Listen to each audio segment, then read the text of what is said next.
Order দিয়ে তার অধীনস্থ সৈনিকদের দিয়ে এটা করিয়েছেন। তিনি যখন র্যাবের ডাইরেক্টর ইন্টেলিজেন্স হিসেবে দায়িত্ব পালন করতেন সেই সময় থেকে শুরু করে এডিজি অফিস হয়ে যতদিন দায়িত্ব পালন করেছেন সেই সময়কালের মধ্যে বাংলাদেশের বিভিন্ন জায়গা থেকে ভিন্ন মতাবলম্বী রাজনৈতিক কর্মী, শেখ হাসিনা সরকারের জন্য হুমকি হয়ে ওঠা ব্যক্তিবর্গ এবং এই গুম খুনের ব্যাপারে যারা সাক্ষী ছিল, যারা এগুলোকে দেখেছে, বিশেষ করে আলকাস মাঝির কথা আমি যদি বলি, যে আলকাস মাঝির ট্রলারটাকে সে ভাড়া করেছিল এই চরদুয়ানি হয়ে বলেশ্বর নদীর দিয়ে সমুদ্রের মোহনায় গিয়ে লোকদেরকে হত্যা করে লাশ ফেলে দেওয়ার কাজে তার ট্রলার ব্যবহার করা হতো। এই যে দিনের পর দিন তাকে নিয়ে গিয়ে যে লোকদেরকে হত্যা করা হয়েছে, এই বিষয়টা আলকাস মাঝিকে এত বেশি পীড়া দিয়েছিল যে এক পর্যায়ে সে অস্বাভাবিক আচরণ করতে শুরু করে। তখন তার পরিবারের সদস্যরা র্যাব 8 বরিশালে যে র্যাব 8 আছে তাদের কর্মকর্তাদের কাছে গিয়ে জানায় যে আমার স্বামীকে নিয়ে আপনারা আসলে কি করেছেন, যে সে এরকম অ্যাবনর্মাল আচরণ করছে কেন। তখন র্যাব 8-এর কর্মকর্তারা এটা জিয়াউল হাসানকে জানায় যে আলকাস তো এরকম আচরণ করছে। তখন বলছে ওকে ফিনিশ করে দাও। তার ভিত্তিতে তাকেও ধরে নিয়ে এসে ফিনিশ করা হয়। অর্থাৎ তার এই সমস্ত হত্যাকাণ্ডের ব্যাপারে যেগুলো সাক্ষী ছিল, প্রত্যক্ষদর্শী ছিল, তাদের মধ্যে কাউকে যদি সন্দেহ হতো যে সব ফাঁস করে দিতে পারে, তাকেও সে এলিমিনেট করেছে। এবং আমরা আজকে আদালতে 3টা কাউন্টের মধ্যে দেখিয়েছি যে র্যাব অফিস থেকে গোপন বন্দিশালায় বন্দি করে রাখা বন্দীদেরকে জিয়াউল হাসান বিভিন্ন সময়ে তার গাড়িতে তুলে নিয়ে গিয়ে যখন টঙ্গী হয়ে ভৈরব পর্যন্ত এই বাইপাস রাস্তার মধ্যে দিয়ে একদিনে সেখানে আমরা 3 জনের সাক্ষ্য প্রমাণ পেয়েছি যে 3 জনকে তুলে নিয়ে গিয়ে একটার পর একটা হত্যা করে, গুলি করে হত্যা করে নালার মধ্যে, নদীর মধ্যে লাশগুলো ফেলে দেওয়া হয়। কিন্তু পরবর্তী সময়ে যেগুলো আরও পাওয়া যায় যে শীতলক্ষা নদীতে সে কয়েক শত মানুষকে গুলি করে হত্যা করে তাদের পেট কেটে নাড়িভুড়ি ফেলে দিয়ে ইট এবং সিমেন্টের বস্তা বেঁধে দিয়ে লাশ ফেলে দিয়েছে। শীতলক্ষাতে যখন 7 মার্ডারের পরে যখন এই লাশটা ভেসে উঠল, তখন তারা আতঙ্কিত হয়ে যায় যে ভবিষ্যতে এইরকম ভেসে ওঠা আরও লাশ বের হতে পারে। সেই আতঙ্কে তখন তারা স্থানটা পরিবর্তন করে। তখন এটা চলে যায় বড় নদীতে, অর্থাৎ বরিশালের বরগুনাতে চরদুয়ানি নামে একটা ঘাট আছে, সেখান থেকে খালের মধ্যে করে ট্রলারে করে লোকদেরকে নিয়ে বলেশ্বর নদীতে যাওয়া হতো প্রথমে, এবং বলেশ্বর নদীর থেকে জোয়ার ভাটার হিসাব করে সুন্দরবনের দিকে, মোহনার দিকে যাওয়া হতো। এবং যেখানে গিয়ে গভীর সাগরে যে অংশে লাশটা ফেললে লাশগুলো পুনরায় ভেসে ওঠার কোনো আশঙ্কা নেই, সেরকম জায়গায় গিয়ে সব বন্দীদের হাত পা বাঁধা অবস্থায় তাদের জমটুপি পরানো থাকতো, তাদের জমটুপিটা খুলে মাথার সামনে একটা বালিশ রেখে তারপরে তাদেরকে গুলি করে হত্যা করা হতো। বুকের সামনে বালিশ রেখে বুকে গুলি করা হতো। এরপরে মরে যাওয়ার সাথে সাথেই তাদের পেটটা কমান্ডো নাইফ দিয়ে চিরে ফেলা হতো, নাড়িভুড়িগুলো ফেলে দেওয়া হতো, ইটের বস্তা সিমেন্টের ব্লক বেঁধে ধাক্কা দিয়ে ট্রলার থেকে ফেলা হতো।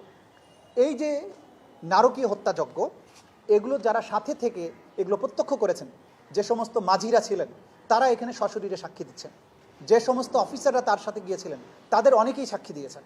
এবং এর মাধ্যমে তারা বলেছেন যে এই সব লোকদের পরিচয় আমরা জানতাম না।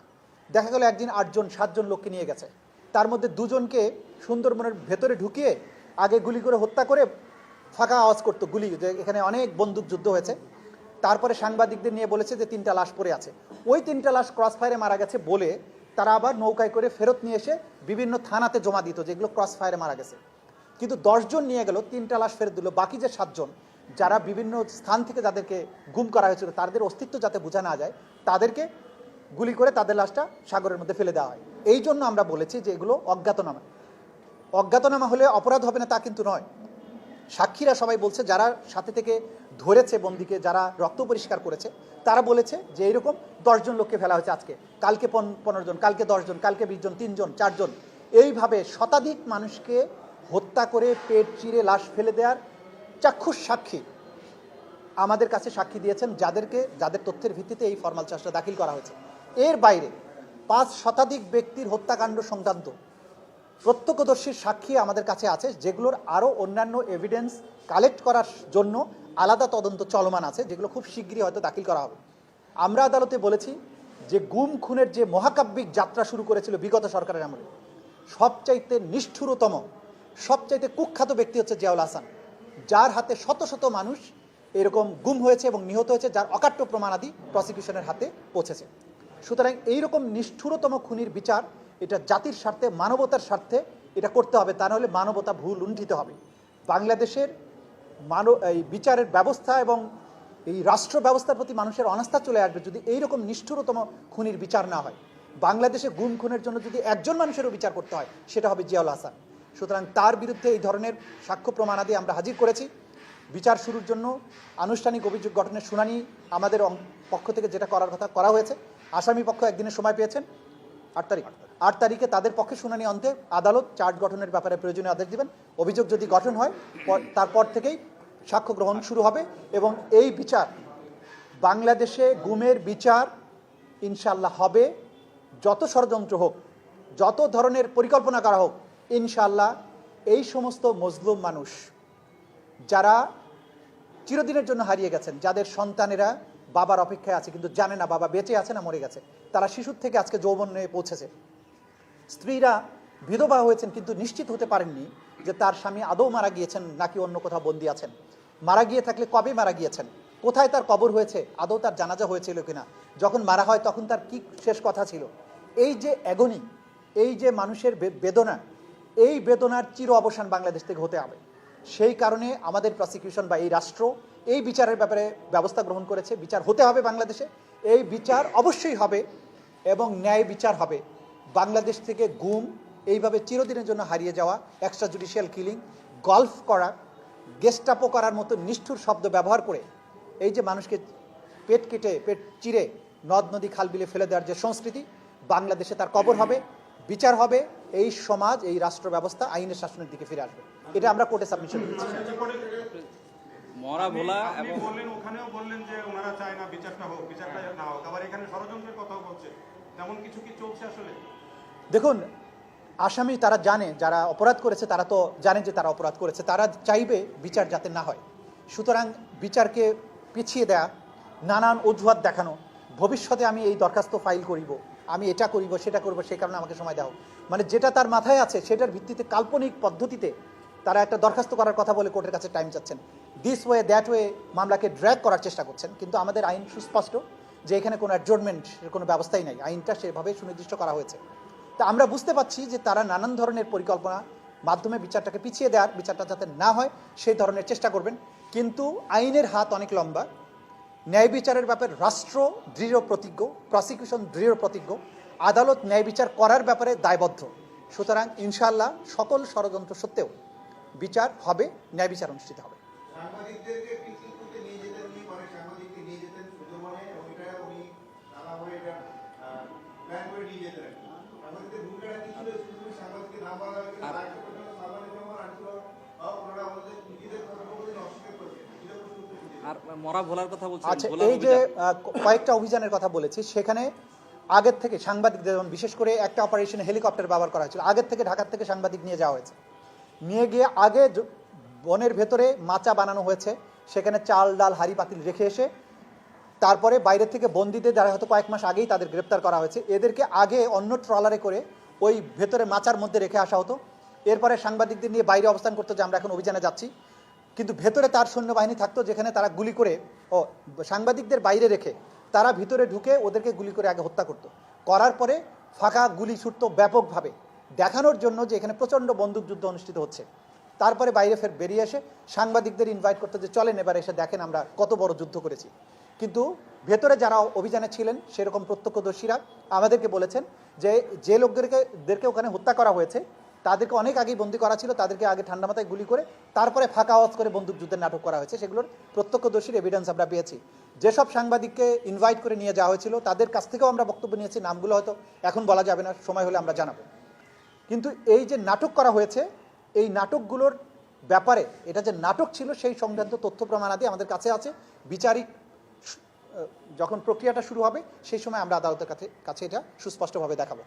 সালমান এফ রহমানের ব্যাপারে যেটা বলেছেন, ওনাদের কথোপকথনের যে রেকর্ডগুলো দেওয়া হয়েছে, ওনাদের আইনজীবী বলেছেন এটা ওনাদের না। তো ওনাদের যদি না হয়, আমরা বলছি এটা ওনাদের, আর ওনারা বলছে আমার না, এরকম যখন কথা আসবে তখন একমাত্র পদ্ধতি হচ্ছে এটা আদালতে বিচার হতে হবে, সেই বিচারিত হচ্ছে।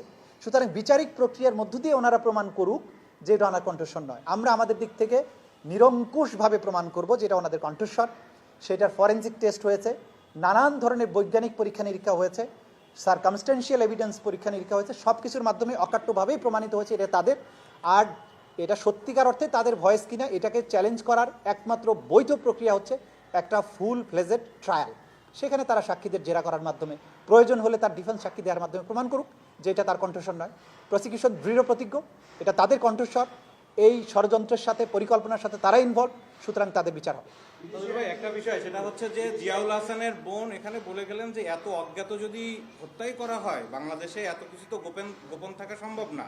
এটি একটি বিষয়, উনি এটা নিয়ে প্রশ্ন তুলেছেন। আরেকটি হলো, কোর্টেই বলছিলেন যে আপনাদের সাবমিট করা একটা মিডিয়ার যেই নিউজ, সেটাকে উনি বলছেন যে একটা শর্ট ফিল্ম, সর্বশেষ যেটা হলো।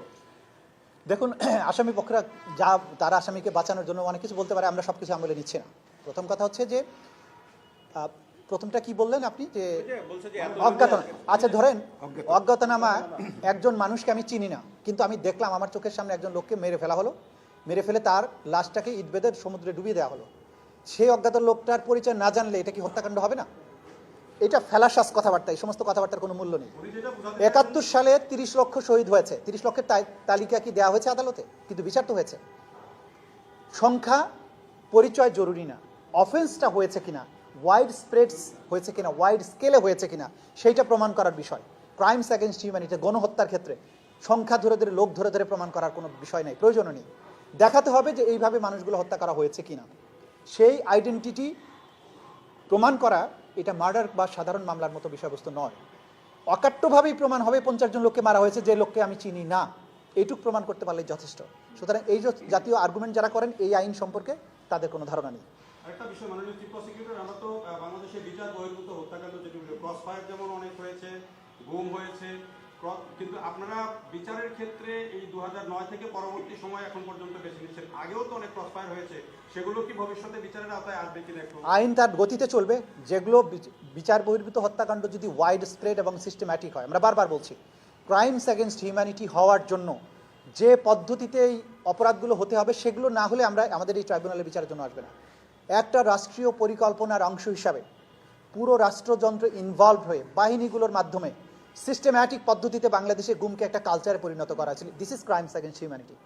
বিচ্ছিন্ন বিক্ষিপ্ত যদি অন্য কোথাও কোনো ক্রাইমস হয়ে থাকে, সেটা যদি ওয়াইড স্প্রেড সিস্টেম্যাটিকের ক্রাইটেরিয়া ফুলফিল না করে, তাহলে বিচারের জন্য আসবে না। কিন্তু এই প্রসিকিউশনের সামনে, আমাদের তদন্ত সংস্থার সামনে যে অভিযোগ এসেছে, যা কিছু তথ্য প্রমাণাদি এসছে, এটা এই সময়ে, এবং সেগুলো তদন্ত অন্তে প্রমাণিত হয়েছে যেগুলো ওয়াইড স্প্রেড ছিল, সিস্টেম্যাটিক ছিল, এগুলো টার্গেটেড কিলিং ছিল, এবং এটার একটা সুনির্দিষ্ট উদ্দেশ্য ছিল। সুতরাং এইটাই ট্রাইব্যুনালের বিচার্য বিষয় বলেই সেগুলোর বিচার এখন হচ্ছে।